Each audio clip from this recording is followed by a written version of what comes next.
All right, so here we're doing profit. So the total cost for producing 1,000 units of a commodity is $4.2 million, dollars, and the revenue generated by the sale of 1,000 units is $5.3 million. Dollars.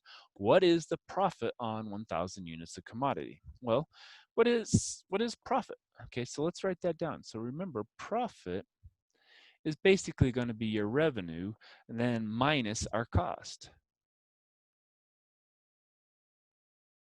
Okay, so if we think about that as far as what is part A, what we're basically saying is we're taking our profit of 1,000 units is equal to the revenue of 1,000 units minus the cost of 1,000 units.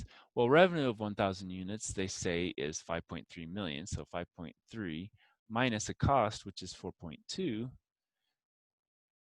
And that's going to give us, well, 5.3 minus that's going to give us 1.1, and that's going to be million dollars. 1.1 million. I guess we don't need the S there. We just 1.1 million. Okay. And so that is going to be our profit on 1,000 units. So we kind of had to think about what is profit, revenue minus cost. Well, then our P of 1,000 is equal to R of 1,000 minus C of 1,000. They gave us the R of 1,000 and C of 1,000, 5.3 million minus 4.2 million. I just put the numbers, and then I put our final units on the final answer, $1.1 million. Okay. Now, what does B ask for? Assuming C of Q represents total cost and R of Q represents revenue for the production and sale of Q units of a commodity, write an expression for profit. All right. Well, now we have to use Q's instead of thousands. And so our P of Q, profit for Q, that's going to be our revenue for Q, and C of Q represents total cost. Well, but we need to have, we need to take into consideration, we're plugging in and getting this. We're going to have C of Q is going to be subtracted from it, okay? So yeah, C of Q, okay? So we need to have that as Q's instead of thousands. So P of Q equals R of Q minus C of Q. So basically what we had here, but now we're using our Q values, okay? And so that's all we have to do for writing it. And we kind of did that up here as far as, we wrote that out. Then we wrote it out with thousands. Now we write it out with our Q's, okay?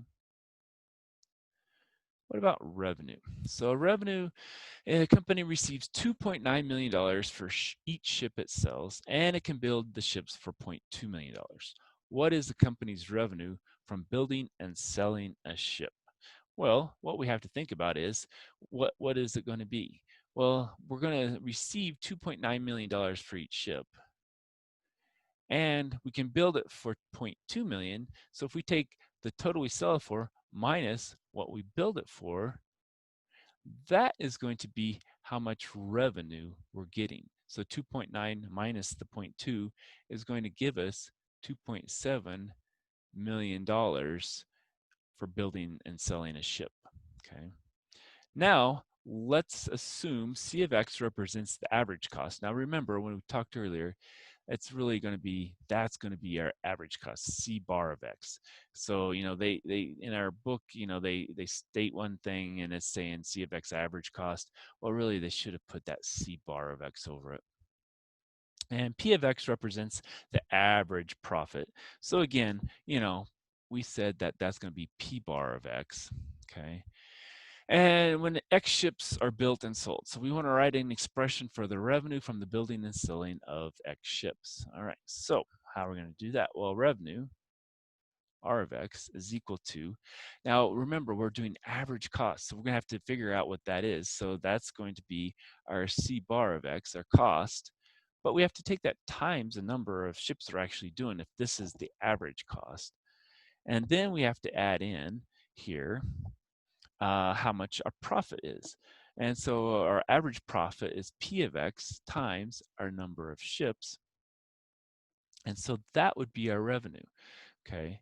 And usually what we do is we do profit is equal to the revenue minus our costs, but they want to know what is our revenue. So revenue is going to be, well, add the C to the other side, P plus C, but we have to do the average times the number plus the average times the number. We just can't plug in X here.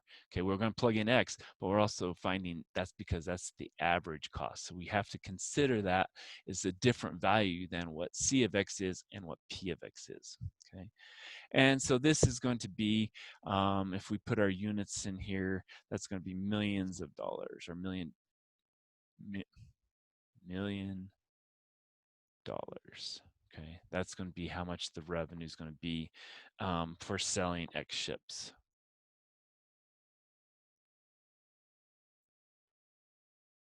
All right. So again, knowing what our general formulas are, plugging in what they are, the revenue minus the cost is that, but the revenue is equal to cost plus the profit, but we are considering average, and so we have to multiply by those X's. All right, what about this one? Gas prices. So the following two functions have a common input year T. R gives the average price in dollars. Okay, so again, that's going to be really, instead of just plain old R, that's going to be an R bar. And in dollars of a gallon of regular unleaded gasoline. And P gives the purchasing power of the dollar as measured by consumer prices based on $2010.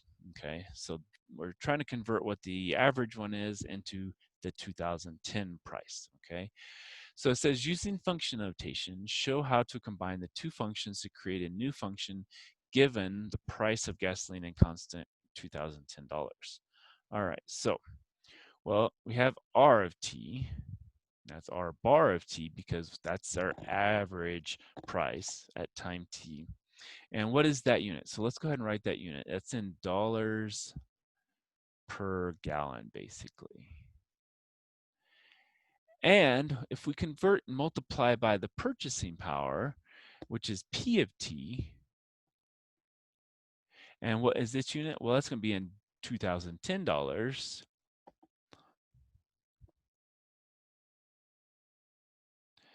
And we want to convert that from dollars at the pump, which is just dollars. That's how it's converted. So the power of the dollar as measured based on $2010. And so when we see this, we notice this will cancel this, and we're left with $2010 per gallon. Okay.